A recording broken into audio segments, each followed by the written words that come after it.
Welcome back to the deep dive. Today we are cycling back 3 decades, plunging deep into an adventure from February 1992. Yeah, this one's fascinating. The sources center on 7th grade boys in, a quiet California East Bay suburb. And these sources, they're not just a dry timeline, they're a blend of really detailed character work and this kinetic dual location adventure. Totally. If you can imagine something like the Goonies, but then you cross it with let's just say, the social complexity and language of a typical 7th grade locker room. You're getting close. Yeah, you're in the right ballpark. I mean, the core context here is that they're all on bikes. That's their main transport. They're all just entering that age of, self-exploration. And very creative foul language. Oh, absolutely.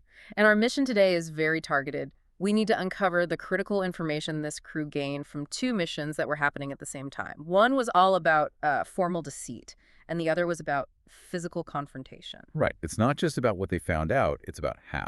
Exactly. It's about proving how specialized knowledge and, tactical execution, even among a bunch of 7th graders, can beat simple brute force every time. It's the difference between, say, just asking for an answer versus engineering a situation where the answer is the price of victory. But before we get to that, we have to meet the team. Yes. We can't skim this part. The sources make it so clear that the group's success depends entirely on their varied and sometimes really niche skills. Okay, so let's start with what you might call the information and logistics team. The guys who provide the tools, the tech, the meeting place. Good place to start. First up is Eric, known as Wuzzer. He's Chinese-American, nearsighted, has these really thick glasses, and he's a violin virtuoso. Okay, so why does a group of 7th grade boys need a violin virtuoso? Because Eric also supplies them with illegal PC video games.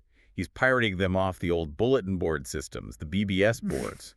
And this detail is so revolutionary for 1992. I mean, for anyone who doesn't remember the pre-internet era, the BBS was everything. It's how you connected, and more importantly, it's how you got pirated software. And Eric's ability to supply that hot commodity, the illegal games, it gives him immense leverage over the whole group, even though he's the oldest. Right. Okay, who's next? Then you have Steve, or Steiny. He's the classic overachiever. Jewish, has the Jewfro, and he's obsessed with investing.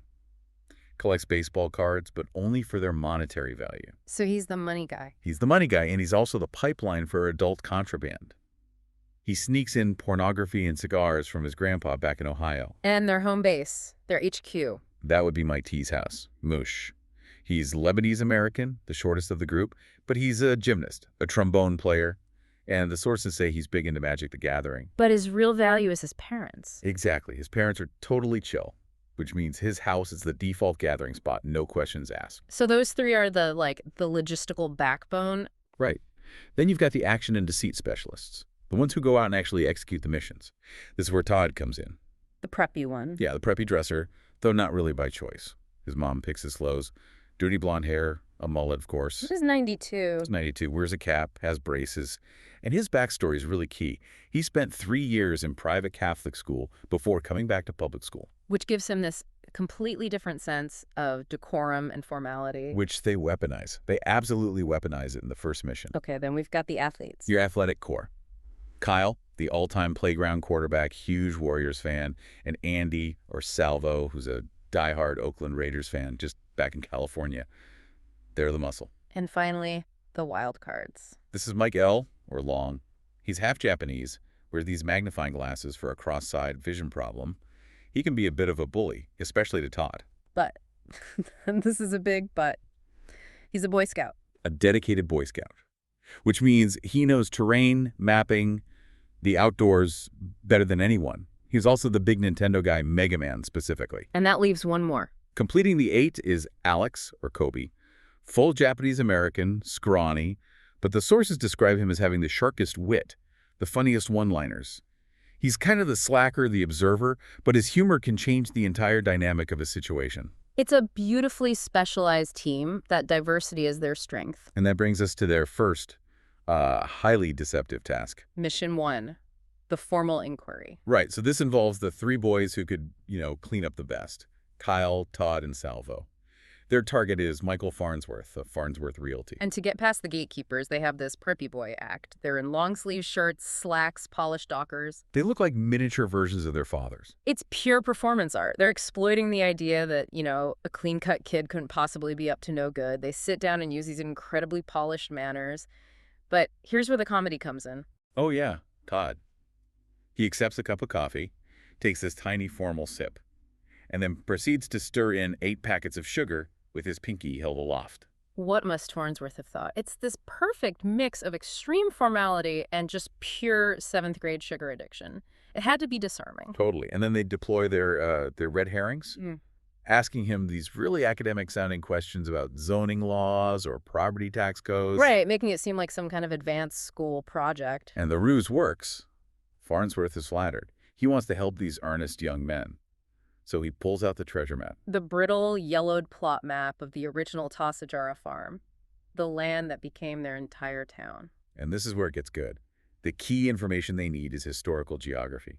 And Kyle, the athlete, spots this weird anomaly on the map.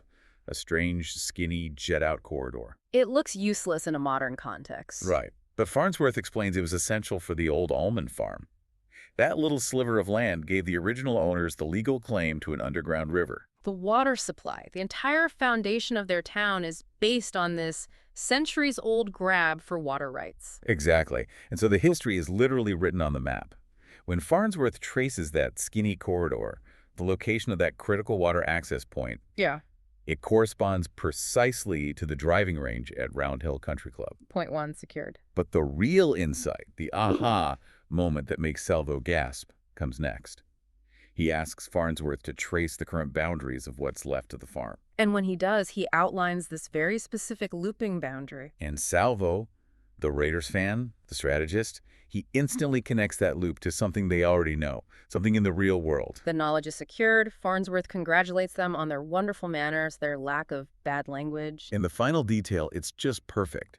As they leave, Todd subtly wipes his forehead.